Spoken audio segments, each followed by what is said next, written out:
Welcome to British News Channel. In the mountains of northern Kyrgyzstan, a haven for wives and children of suspected ISIS recruits, it could not look more different to the dry and dusty overcrowded camps in northern Syria, where they've spent the best part of half a decade, bound by foreign borders and foreign values. Before they're allowed back home, compulsory lessons in how to live again in Kyrgyzstan. From the eons practicing religious tolerance, groups of around 60 women and their young families are held at this rehabilitation center for 6 weeks. Here, they eat, sleep and study and receive support for their psychological scars. Fatima, the eldest of the arrivals at 57, followed her husband to Turkey in 2013 and says the roar of fighter jets overhead was the first she heard of their final destination. Fatima's husband and 2 adult sons died not long after they arrived in ISIS territory, but she'll soon be reunited with the rest of her family who've already been brought back. Now, well, I'm already a pensioner, but I'm glad my grandchildren can have an education. I want them to study science to understand the world better. They've seen so little life.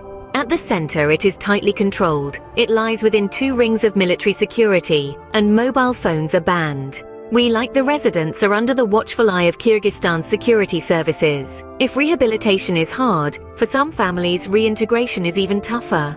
Elira says she was tricked into traveling to Syria 4 days after her 18th birthday by a man she met online.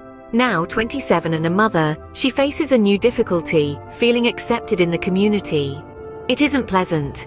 A lot of us don't understand why they're afraid of us. We are afraid of them. People think we have come back here with machine guns and suicide belts. It's not like that. We are people just like they are. We also have families and we also want to live peaceful and happy lives.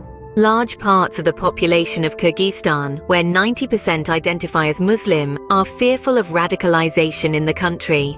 They get used to the ISIS way of life. The women who have come back are still going around in hijabs. They could commit terrorist acts like bombings. Personally, I think that not everyone who has been to Syria is dangerous, but some people, they will have got used to the mentality of ISIS, and they might try to radicalize people here.